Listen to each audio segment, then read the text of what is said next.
Hello, everyone. Welcome back to Giggle and Grow with Morgan. And Courtney, we are so excited to be back today. We have a special guest and a special subject to talk about today. We have Ashni, who is going to talk about identity shift. But before we get into that fun topic, what I'd love for you to do is if you could tell us a little bit about yourself. And you were a D1 soccer player, you had a multicultural background. You have so much stuff to talk about, but let's just hear a little bit about you and where you want to kick us off today. Sure. Hi, everyone. I'm Ashni, coming to you here from Florida. I am currently a physician assistant at a cancer center, but like Courtney was alluding to, I've had a little bit of an interesting past dabbling in some cool experiences here and there, which we'll get into. But for now, I am proud to be a physician assistant as well as an entrepreneur. I own my own business. I am a mindset coach for corporate women, helping them kind of navigate through the changes in life and simplify life so that they can take back control and kind of live in the present. Love it. That Love is it. so cool. What kind of got you into wanting to study PA and especially more so helping others kind of fight that battle with cancer? Yeah. So my interest to go into medicine, I guess, started when I was back in college. I was able to get some good volunteer and service experience. Favorite that I like to talk about are some medical missions I participated in throughout my years. I was in Central America and the Caribbean, going on various trips to help people there with public health stuff as well as medicine. And that's when I knew, okay, I wanted to go into medicine. And then from there, as I started thinking about the different paths I could take, I kind of looked at how I wanted my 20s to go and how much I wanted to be in school versus working, how much debt I wanted to get into, and all this stuff, and landed on PA as the perfect career where schooling was short and it allowed me to change specialties whenever I wanted to, which was great because this is my third job since I graduated 4 years ago. So it's allowed me to bounce around a little bit. And I chose cancer because my mom has a history of breast cancer, and that's actually the department I ended up in. Is I'm treating women with breast cancer now, so it's allowing me to learn a lot about these women, what they're going through, and it allows me to be there for them. Like, I wasn't as much there for my mom because I was in high school. I was young. There was a lot going on. I just didn't really understand it all. She was my mom. She's strong. She could do it. She doesn't need me, that kind of thing. And Mhm. so now at least it makes me feel good to help other women who are going through similar struggles. Yeah. So, you had mentioned that your mom, she got diagnosed with breast cancer. How old were you when she got diagnosed? And love to hear a little bit about your upbringing and what that was like for you as a kid.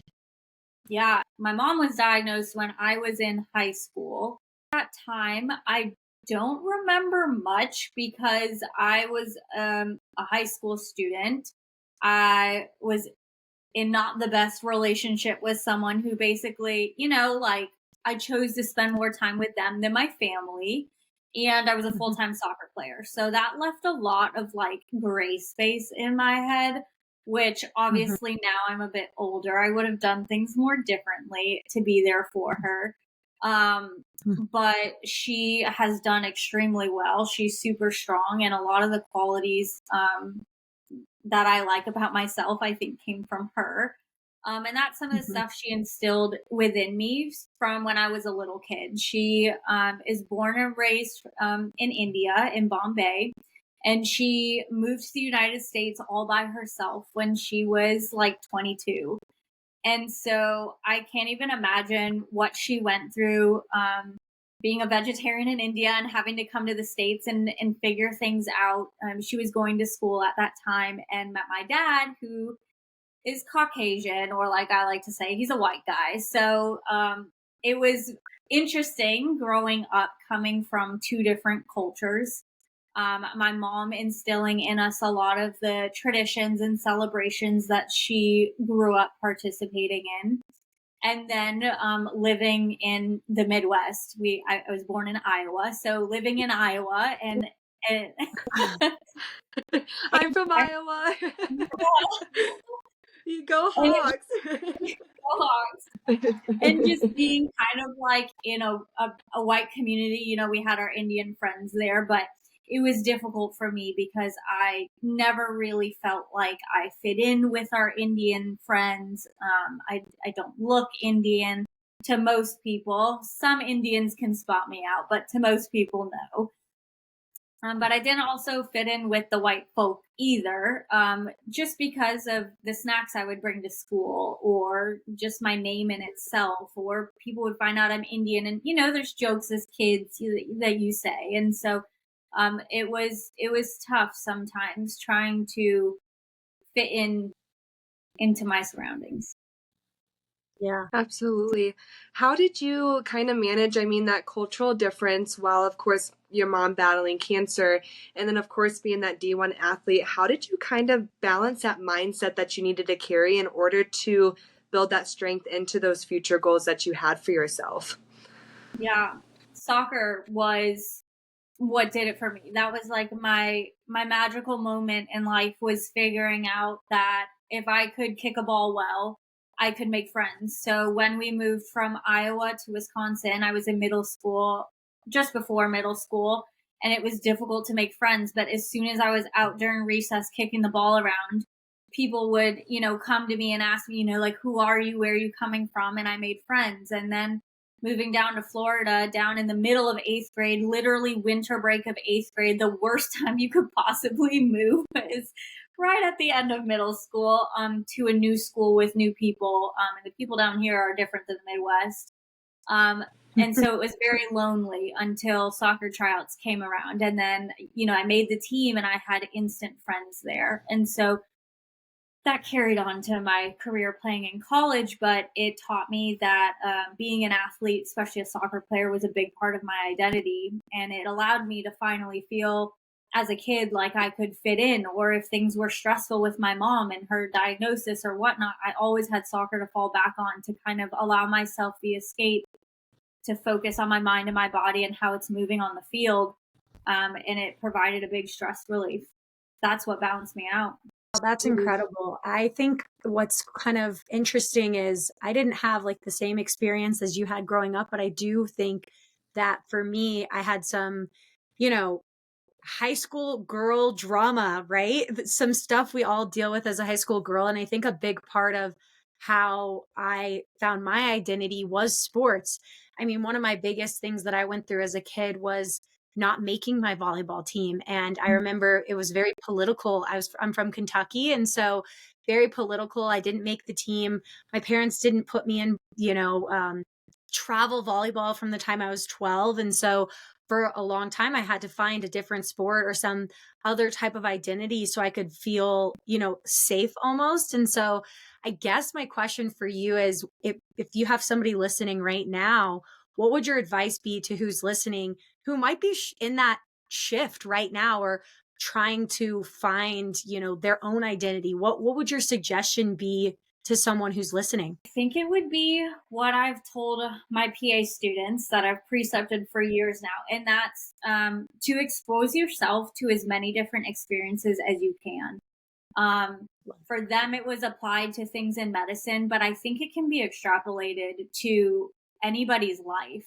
For anyone who feels like they just don't fit in somewhere, that's your time to start trying new things. Go join a new sports team, go to a pottery class, I mean, there's so many things out there that are terrifying to do at first. Going somewhere new by yourself is scary. That's coming from someone who does not like going grocery shopping alone. I still struggle with that. However, it's also coming from someone who's kind of been forced through life to go through these changes and find people. But as humans, we're always looking to fit in somewhere. And you don't have to just accept the fact that you feel like you don't fit in or you feel like you're lost. Get out there, contact some people you used to know from school or from old work or family friends or whatever, and just open a conversation. There's no harm in that. But the cool thing is, once you do that, you never know what can happen. And all of a sudden you'll be meeting new people and you just may find your new circle. I love that. Absolutely. No, that's really, really cool. I may have shared it on here before, but I have heard that, of course, being in your 20s, it is a little bit harder to find those really strong friendships. And I have heard multiple times that just going to do those different things that you might like as a hobby, or maybe you don't even know you like it yet, just putting your foot in the door, you're going to also find some amazing people that have those same dreams or wants or ideas as you, and you might just click it off with someone. You just never know. So I love that. But also, Ashni, I'm very interested because I actually was someone back in college that wanted to become a PA. I wanted to help actually children with cancer myself. That was my lifelong mission. So because I didn't pursue that, I actually went the psychology route. I struggled with even Gen Chem my freshman year of college.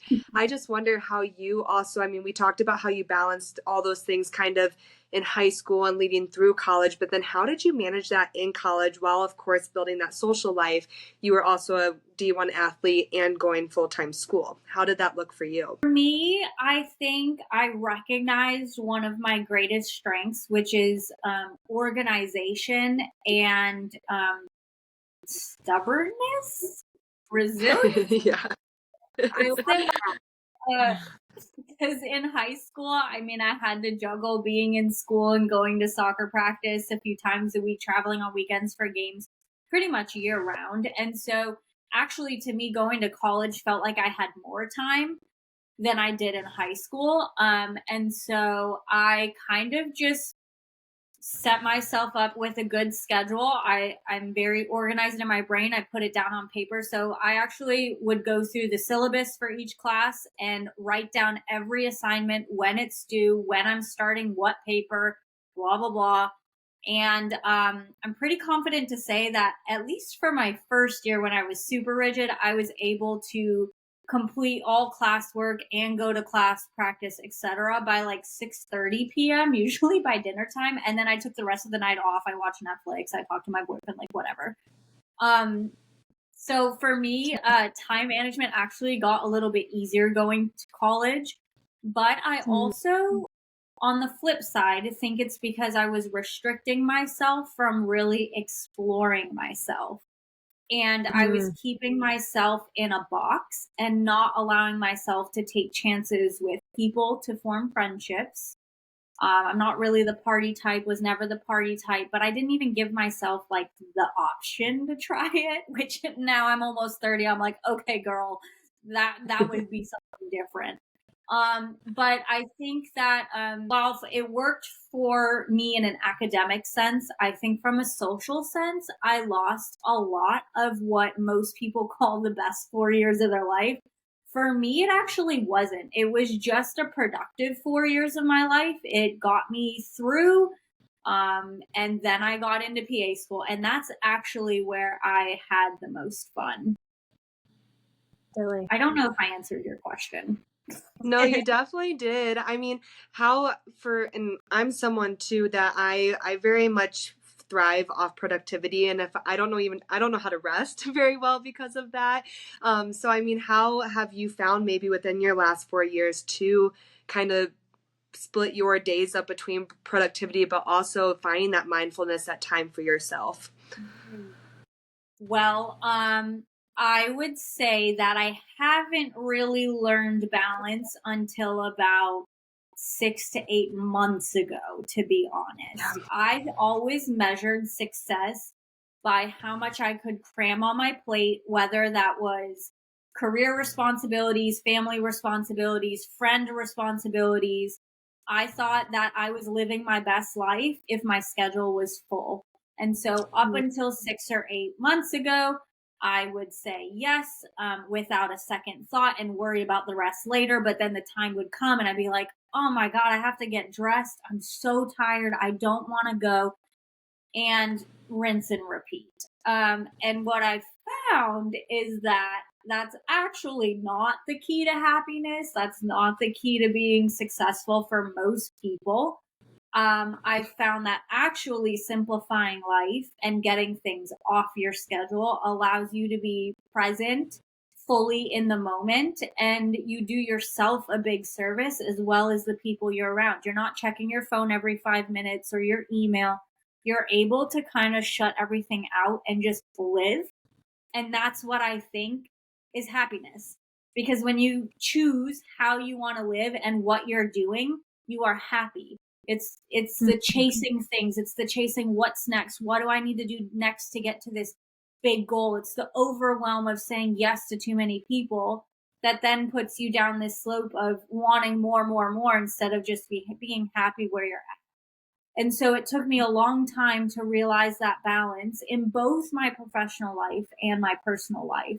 And it wasn't until recently, actually, when I made the decision to switch from doing surgery at a level 1 trauma center to now being in a clinic during the week at a cancer center where I made that decision to improve this work-life balance so that I'm able to have energy outside of work to do and be who I want to be and things I want to I love that. And it sounds like this might be a little bit about how you talk to your clients or the women that you work with is really just teaching them how to prioritize themselves. And actually, before you got on, Morgan and I were talking that I'm planning a wedding and I'm a do. manager on the sales team. And I think we had talked to you about you have a wedding and I have all of these things. And I was just telling her how I am working on so much external that I need to refocus and start working on things for in here. So I'd love to ask you a tip for myself and anybody who wants to take it away for planning a wedding. Like, what do you suggest I do when I'm just so overwhelmed? Because I look at all the numbers and I look at everything I have to do and everything I've already done, and I just sometimes I get so overwhelmed I literally don't know how to communicate it. What do you suggest I do in those moments? 2 things. One Okay. is like the rapid relief, write everything down. And so, what I would recommend you doing is writing down literally everything you need to do. On my list, like I put brushing my teeth, showering, like literally everything you need to do, either for the day or your weekend plans, whatever that is. And see if you can separate those into like self situation, career, wedding planning, family and social life. Just start pulling them apart so it's easier to process, easier to digest. And then you can go to prioritizing them and say, okay, well, I have 1 day, 2 days, 1 week to get, X amount of stuff done. What is going to take place as the most important part to get this done? Be very mindful of not overcommitting because it's very easy to say, oh, well, I have Saturday and Sunday all day. I'm going to finish all this. No, no, no, no. You got to build in self-care time. So there needs to be a little bit of time in there, right? You can't just put all productive things on this list. There has to be other things that you're looking forward to or that actively relax you. That's one. I'm starting to learn that, as you say. That's a good tip. I'm starting to learn to put in because I just have these expectations of, oh no, I can do this, this, that, and this, and I can get all of that done on Saturday. I don't even have to breathe. Like, and Literally. The problem is that's with high achieving women is that we say, oh, well, just this weekend, I'm going to grind it out and I'm going to hustle. Oh, just tomorrow, I'm going to put in more effort so I can get this done. What we don't realize is that we are always going to be like that, which is why I particularly coach my clients that we got to remove things and simplify things. And that's what's going to make you feel more fulfilled, more successful, more productive. Because now the time that you are spending on these particular tasks, your mind is able to focus on it 100%. The quality will be better. The thought processes will be better instead of trying to do 100 things in one day. The second thing about wedding planning, and because we're going through this process as well, is carve out some time to really think about what you want your wedding to be like. There's a lot of external pressure. Some is welcomed, some input from family or whatnot, but a lot of it is negative pressure on how much you should spend, what it should look like, a lot of things like this. And so my fiance and I have spent some time.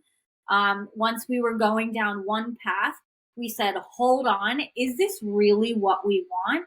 And we actually backtracked and named a few important things. We asked ourselves, what do we want out of our wedding? And each of us named one or two things that we basically wanted the purpose of the wedding to be for, right? Because some people say, well, the wedding is just for your family or for the guests. It's not really for you, and there's these things that you hear.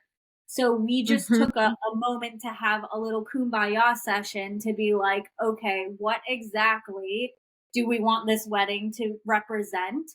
And then it allowed us to kind of cut out the bullshit, if I'm allowed to say that on here, and really cut to the chase and make decisions based on that.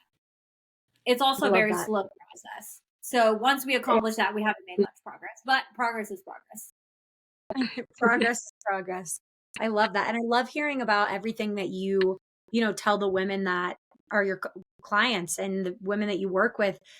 Just for our listeners' sake, I'd love if you could walk us through a little bit about your program, what that looks like, and who are the women that you work with. So that can be starting from just the women that you work with to what their first date looks like on your program, or however you want to discuss it. But I'd love to just hear about what that process looks like. Yeah. So I have two ways I work with clients currently. One way is my one-on-one program. So this is a longer time investment. I work with these women for 6 months. This is allow for time to simplify life, right? This is not a quick fix. We're changing mindset. We're changing entire lifestyles. So it's a 6-month program. And each step is basically focused on how to simplify things and live more in the moment. And then as we get towards the end of the program, we start to add habits in to help them work towards their goals. But it's all based on first removing the excess noise in your head and around your life. And then little by little, we start to implement the good things in that make these women happy. Or let's say they have a big goal. I help them break it down into literally very small actionable steps. And we take it slow. That way it's a sustainable, permanent change. So that's one side. The other way I work with women currently is through a group program. And this call actually falls during perfect timing because I have partnered up with a functional medicine practitioner, and we're teaming up to do a functional medicine mindset group program for women who feel like they're tired all the time. They don't have energy. They have tummy problems. They have other issues with their gut, and they are just ready to start feeling better, but don't have the time to do it. So our program is based on the best of both worlds. I'm coming in, teaching them how to simplify their life. We're cleaning the slate, getting them to focus on their health again. And then Chelsea, my colleague, is coming in to teach them very basic tips and tricks to take baby steps forward towards their health. And so I'm really excited about both modalities. And I think we can help a lot of women this way. Oh, I love that. That is so, so cool. I'm definitely that girl with the tummy issues and the tiredness all the time. I know, I read this book and it's called like the mind gut connection. Have you ever heard, I can't think of the author, actually. I think I have it right here. It's Emran Mayer. Have you heard of that book by chance? I have not. I'm sure my colleagues do all the gut stuff.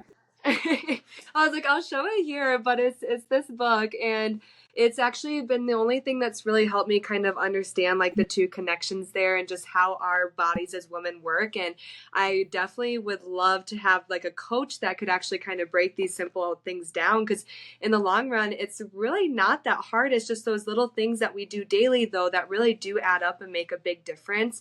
And I kind of, since we're talking kind of more on your business now, I do have a question in terms of just like, what does that elevated transformation mean to you specifically? Because we talked a lot about how you are applying that to your clients, but what does that mean to you? It's a perfect phrase that has represented what I've been through so far and also where I see myself going. I think you can have, I came up with this little quote, I guess, and it's basically like, I believe you can have multiple dream lives in one lifetime. And I feel like up until this point, I've lived multiple dream lives. I was a D1 soccer player. I went on these medical missions. I'm a PA. Now I get to be a business owner and I have big goals going forward. And so I feel like at any point in your life, no matter where you are, you have the choice to make a change. You have a choice to elevate yourself in whatever capacity at whatever scale you want. And so I chose that name as kind of like a way to inspire others that it doesn't matter what stage of life you're in or what you're going through. The moment you decide to be better or elevate yourself, you can do it. Wow. That's awesome. I love that. Yeah, I was going to say that kind of our motto is just being able to constantly grow and believe in yourself. And I think that having a guests on here that talk about these things, you honestly align with us probably the most out of all the guests we've ever had on here. And I just love your message. And I think that everything that you've said to us today has just been resonated with me personally. And I love the tips. As far as our listeners go, I always like to ask if you could go back and wind back and talk to yourself before everything started, not D1 player, but before you started your business and you made all these changes, what would be the one thing that you would say to yourself that you think you know now that you didn't know then that would maybe help you? Not stuck. You're never Oh, stuck. You're never in a box. You have the ability to change whenever you want to change, but you have to believe in yourself first. And the answers to what you're looking for are actually a lot closer than you think. I love that. I don't know if you can leave it at that or go into it more, but essentially my entire transformation in these last 12 months basically stemmed from one, me believing that I wasn't stuck, and two, literally scrolling through my phone and social media, asking myself, who do I know? And how can this person educate me, connect to me, or grow me in some way? And I ended up reaching out to a lot of people. I interviewed with Thermo Fisher. I was really exploring like these opportunities to get me towards my life goals that I have, and I met some cool people along the way. I started kickboxing, which is now my favorite thing to do twice a week. And that's because one day I decided I was going to show up by myself to a gym based on a recommendation from an acquaintance. And here we are. Now I'm teaching other people the basics. So it's that you're not stuck and you have the power to change. But everything you want in life needs to come from within and just believing in yourself that you can do it. I love it. You are truly inspiring, and I've absolutely loved nothing more than this conversation today. I feel like you definitely have touched us. You're going to teach or touch a lot of our listeners. You're going to touch the many more others that you're going to come across in your own life. So we really appreciate you sharing your whole story there. And Courtney, I don't know if you want to kind of wrap it up here or it's kind of say your last words, but I thank you, and I'm so grateful to officially meet you, and I hope we can stay in touch. So Thank you. Yes, yeah, for Ashley, sure. I appreciate you so much. We love that you got to make the time to come on. We're super honored and thank you so much. And if you want to say at the end of it, your Instagram handle, your Yes. YouTube, any website, go ahead. Now's your time to shout yourself out. For right now, just follow me along at Ashni Deschenes. My name is difficult. It'll be here somewhere for you all.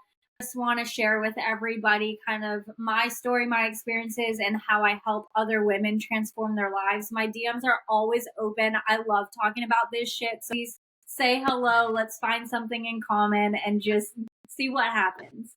And thank you guys so much for having me on. This was truly so much fun, and I hope we get to stay in touch. This was awesome. I appreciate it.